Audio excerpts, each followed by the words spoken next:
welcome or welcome back to my channel. Christine here if we haven't met yet. Finally, I'm putting together the Christmas 2025 decoration series, and today is the part 1.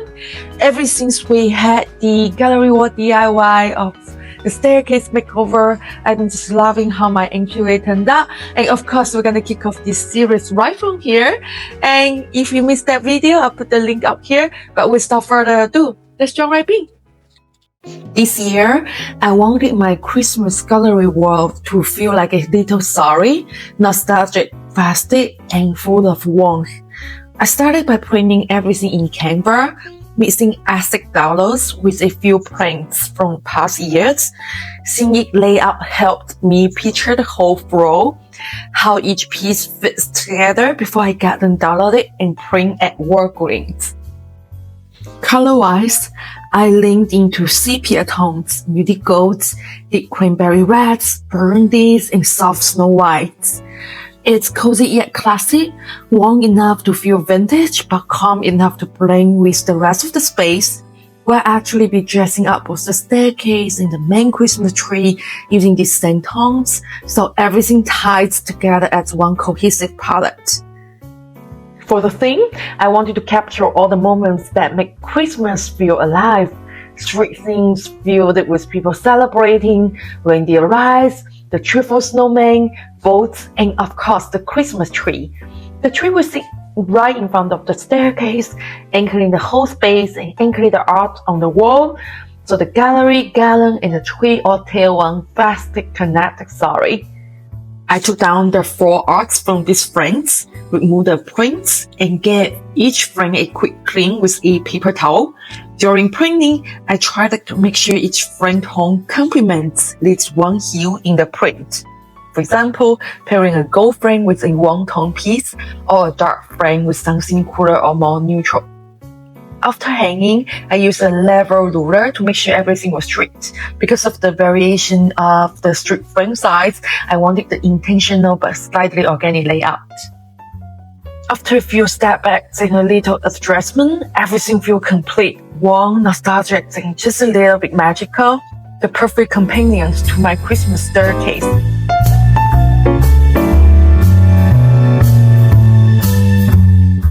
Now moving on to the Christmas staircase, I wanted something rustic, classic, and really layered around the handrails.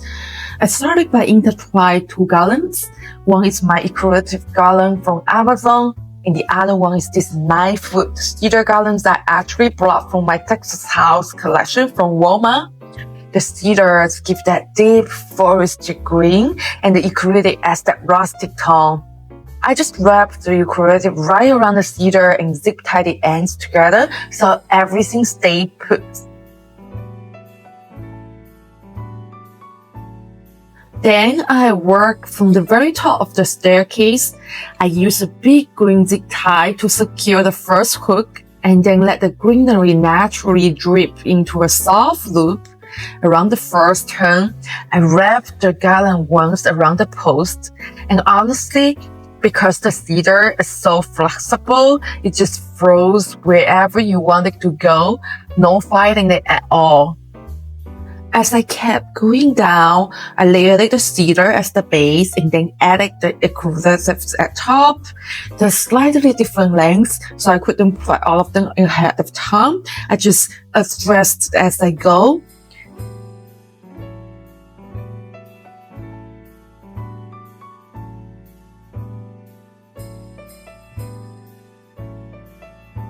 A little trick I always do, I count the banisters. I make each loop around every 4 banister. That keeps the spacing nice and even without overthinking it. When I reach to the bottom, I add one more 6-foot garland. I'm pretty sure it's the one that I grabbed from curtains on clearance last year, and I let the tail just fall naturally to the floor. I love how it creates that long romantic drip that finish of the whole look.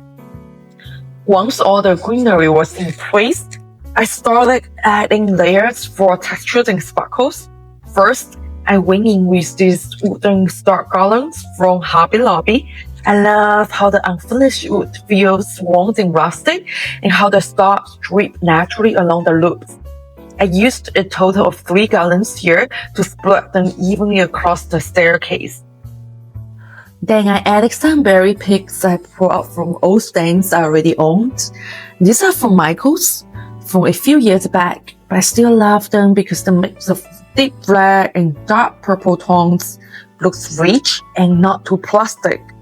I also love the icy detail on the tips of the blueberry picks. It adds that forest sparkle that makes everything feel extra festive. I tacked a few on one side of each loop to add both dimension and a pop of color. Now for my favorite part, the boats. I'm using this deep burgundy satin silk-like ribbons from Amazon.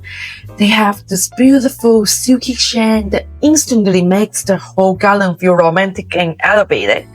I like to make loose boats with long tails, measuring by hand, so each one reached about the base of the staircase. I tied them right where each loop started using zip ties, and once I love how they look, I trimmed the tails for a clean finish. It's not really necessary, but I also wanted to cover the green zip ties around the handrails. I first tried using the same silky ribbon, but it actually left a big color on my fingers, so instead I used another ribbon. Just wrapped it carefully around the zip tie and tied it off to make sure it's fully covered. It's a small detail, but it makes the whole look cleaner and more finished when you see it up close. And then at the front post, I went a little bigger.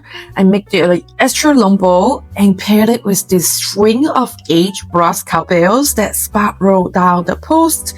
I love the patina on these bells. They have that vintage hand-forged look, and the curve that adds movement and little bit charm. It's kind of my favorite moment of the whole setup.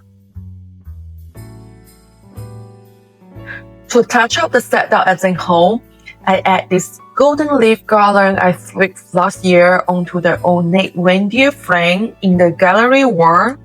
It gave just a touch of metallic shine and texture. I attached a red bow on the upper frame using painter tape. I wanted it to draw the eye outward and anchor the bows on the staircase garland below. It's a small detail, but it ties the whole vignette together and creates that nice vertical flow from floor up to the ceiling.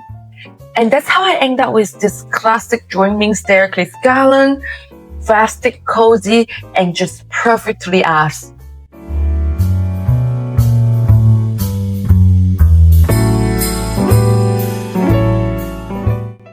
Moving to the tree, my sweet husband helped me move the sideboard out and give the space a quick clean. Then we brought out the vital 9-foot Grand Balsam Fir tree from Hobby Lobby, and honestly, it worth the hype. No fluffing needed. The branches fell naturally, and the twinkle mold is my favorite out of the 7 light settings. The deep rusting green feels rich, classic, and grinds the whole space perfectly. I added a natural sea glass tree color from Hobby Lobby. Simple, classic, and organic. It's a little small for this tree, but I just turned the opening to the back and it worked perfectly. For the color palette, I pulled it from what's already happening around the space. Deep browns, burgundies, rustic greens with pops of gold and silver to add warmth and sparkle. I started with the same berry picks from Michael's for texture, then tucking my large burgundy final ornaments from my Texas house collection last year to fill the bigger gaps. Though this tree is so full, it barely needed any. After that, I layered in what so-called bubble ornaments, spread them evenly throughout the tree. I chose these brown and burgundy floral ones that really set the color palette. They've gone viral over the past few years, so I headed to hunt them down from Hobby Lobby, Michael's, Walmart, and even back home to build a good collection. I just love how timeless, soft, and classic they are. I gave a few of them a little DIY upgrade. adding burnished amber spray paint to the cap, stripping the strings for velvet ribbons. Simple evening project from recent workday that became my favorite way to unwind. Next, I started layering my round ornaments to add depth and texture. The copper tone glitter ones give off a soft, gentle glow. The amber glass ornament bring that caramel warmth.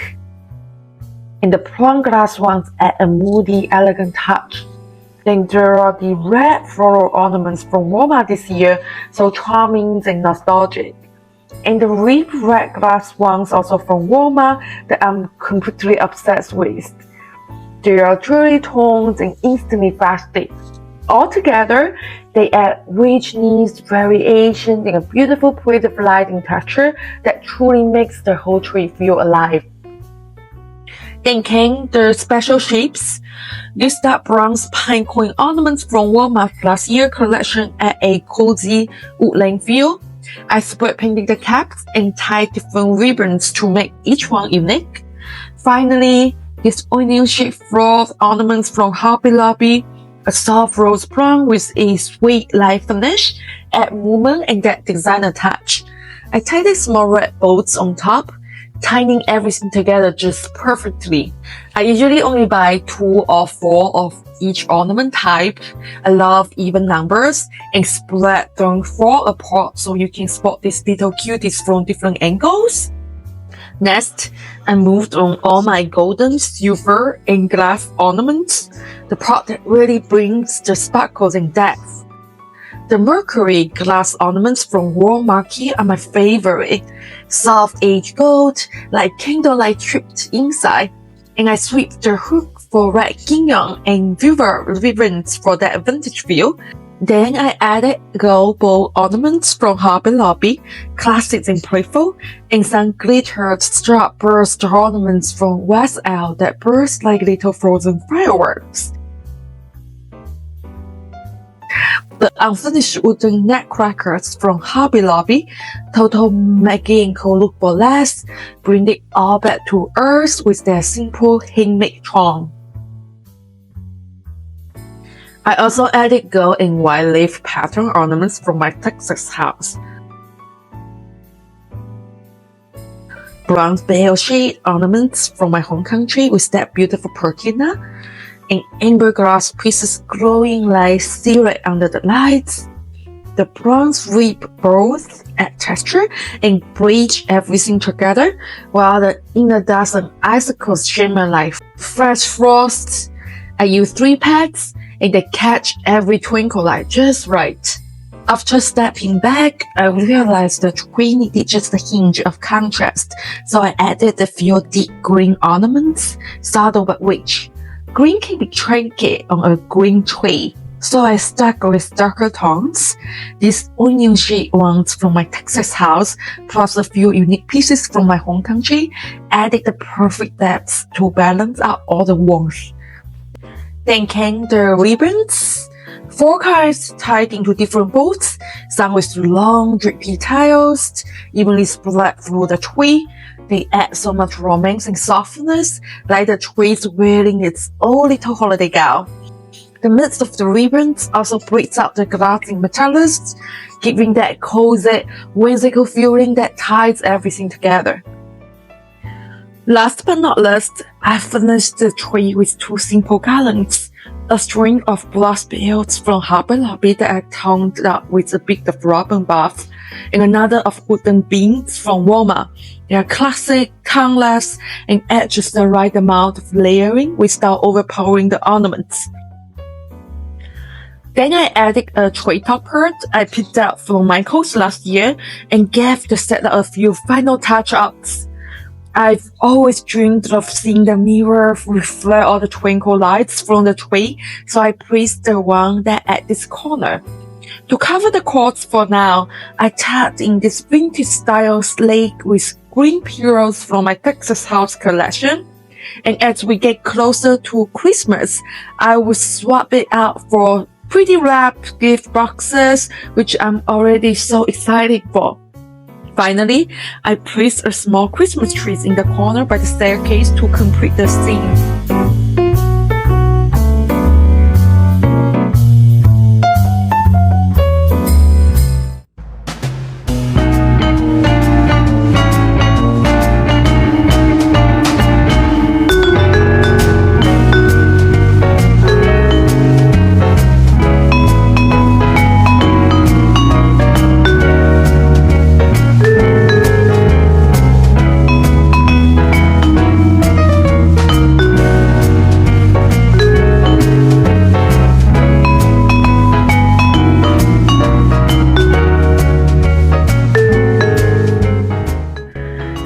back and taking it all in. The rich browns, dark burgundies, dark greens, and soft metallics growing together. It just feels magical, warm, classic, vintage, and layered with textures and light. It's exactly the timeless Christmas look I'm dreamed of.